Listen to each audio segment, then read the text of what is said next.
My name is Anthony Rubio. I'm a pet designer. Actually, I'm known as the Pet Couturier.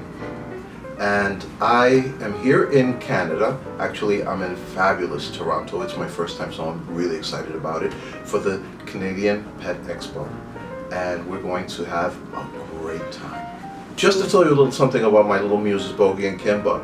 I adopted them when they were 2.5 months old. Actually, it was supposed to be Bogie. Because I had lost the dog that he passed away that I had rescued. His name was Bandit, who was the originator of all of this hoopla and fashion thing with the dogs.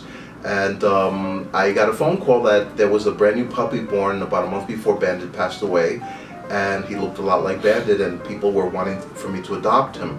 I wasn't sure if I was ready yet, but when they finally did bring the pups to me, they brought this one along. And I fell in love with both Bogie and Kimba, but I had to choose one. Having taken them home for 4 days, just bond with them, I noticed a few idiosyncrasies. This little guy would win you over with his little playful ways and those big hazel eyes, while he was distracting me for Bogie to steal everything he could get his little paws on. So things like remote controls, cell phones, things like that were disappearing, and we were having a ball with them. On the 4th day, I had to return them back to the original person who I adopted them from. And their parents are pedigree, by the way, for Westminster. The dogs are not supposed to be fixed, so they're intact, and somehow the dogs got together, and guess what happened? So when I got the 2 boys back to the lady, I said I can't separate them. I'll have issues with anxiety problems if I separate them. And she said she had a home already planned for this one. But I told her that if she wanted me to take them both, I'd even be willing to make a donation, whatever she wanted. And she said absolutely not. She said if she was going to do anything, she wanted me to have them with no cost, as long as I took care of everything that they needed, medical bills or whatever. And I said, well, I'm going to tell you what, if I get these 2 boys, they're going to be the most famous dogs in the world.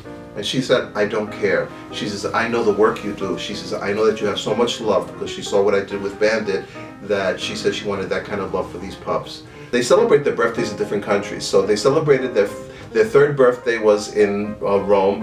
Their 2nd birthday was in Paris. They celebrated their last birthday in Barcelona.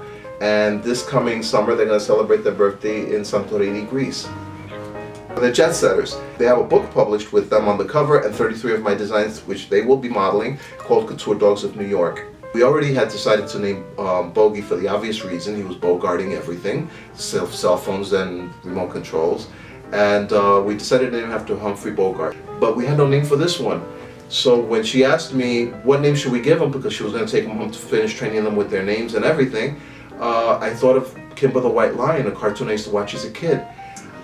Well, we just got out off of the huge fundraiser that had over 50 dogs modeling. A lot of my designs were in the show, raised a humongous amount of money for the Humane Society, which is music to my ears.